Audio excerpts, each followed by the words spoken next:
Hey everyone, welcome back to Corporate Decoded, the place where we unpack the most important parts of company filings to give you the real story behind the numbers. And that smoky foreshadowing can only mean one thing: we are diving deep into the latest filing from CAZ Stakes, fund a company that is looking to make serious waves in the asset management world, so buckle up, because this report is packed with some juicy details about how they plan to do it. Before we dive into the nitty-gritty, I want to give a quick shout out to our amazing Corporate Decoder community. If you are all about getting clear, actionable insights from these dense corporate reports, hit that subscribe button and ring the bell so you never miss a video. We also have a growing Discord community linked in the description below, where we break down these filings and discuss market trends and investment opportunities, so join us there. Alright, so what we have here is a registration statement filed with the Securities and Exchange Commission on the 12th of December 2025.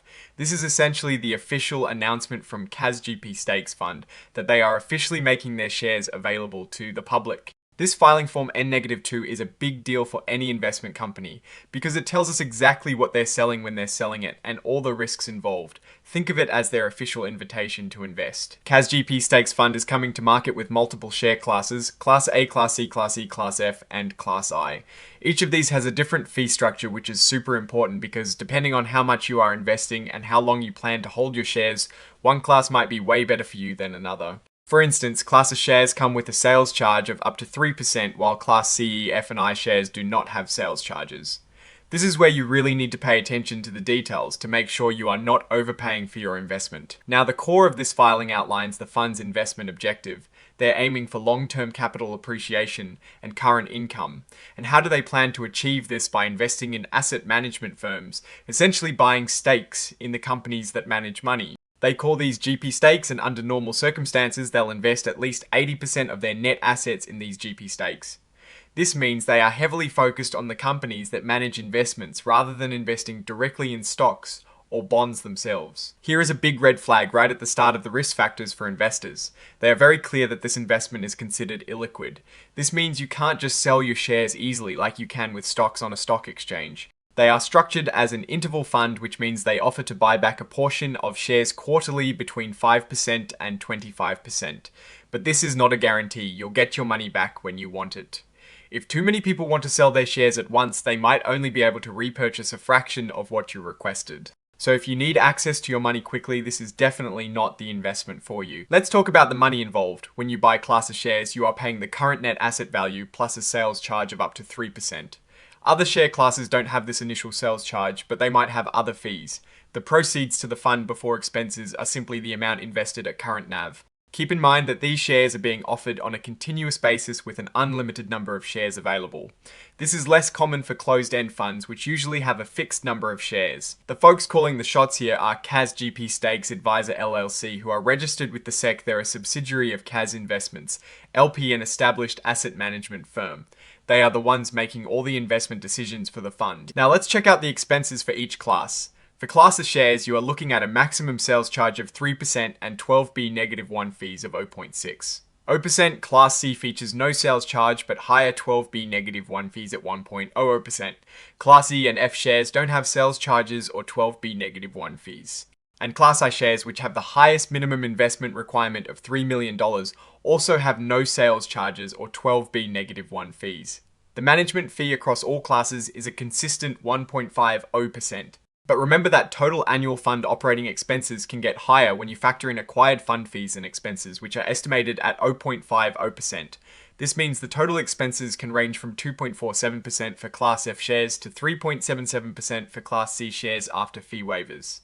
These fees are a significant chunk of your returns, so understanding them is crucial. The management fee is set at 1.50% annually across all share classes.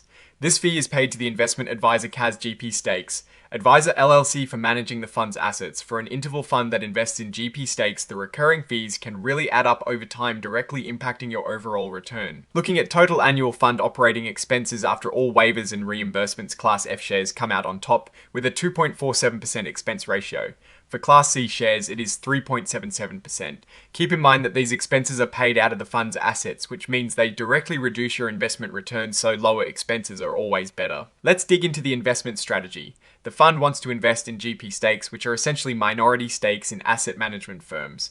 They'll focus on alternative asset management firms that deal with private equity, private credit, real estate, infrastructure, and venture capital. They'll pursue these investments through secondary investments, primary fund investments, and direct investments.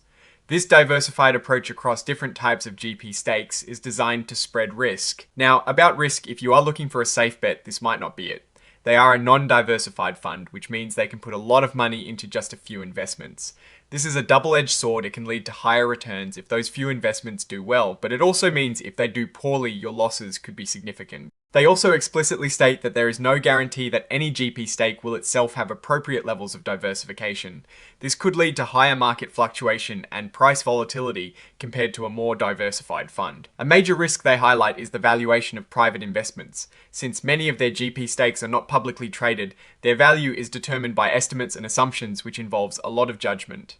This means the net asset value of the fund could be significantly higher or lower than what they could actually sell the investments for. Their valuations are based on significant unobservable inputs, so there is a real chance their reported value may not align with actual market value. This subjective valuation can really impact the NAV and therefore the price you pay or receive for your shares. Here is something really important that sets this fund apart. Unlike most mutual funds, which are treated as pass-through entities for tax purposes, CAZ GP Stakes Fund will be taxed as a regular C corporation. This means the fund itself pays taxes on its income at the corporate rate of 21% plus state and local taxes. This is a significant difference and can impact your overall returns, as you are essentially paying taxes at two levels: your investment in the fund and then taxes on any distributions you receive from the fund. Looking at the financials for the 5th of November 2025, the fund had just under $554,000 in total assets with about $454,000 in liabilities. This means the net assets were around $100,000. It is important to see here that the fund had not yet commenced operations, and as of the 1st of November 2025, the officers and trustees didn't own any shares of the fund. This is typical for a newly formed fund, but it shows they are in the very early stages of operation. The most significant entry here is the receivable from the advisor for reimbursement of organizational costs, which suggests the advisor has already put money into setting up the fund and expects to be reimbursed. The statement of operations shows that organizational costs were around $243,248. The good news is the advisor has agreed to reimburse these costs, which means the fund isn't starting with this debt on its books. This is a common practice for new funds where the sponsor covers initial organizational expenses with the expectation of being reimbursed once the fund starts operating. Leading the team is Christopher Zook, the chairman and chief investment officer.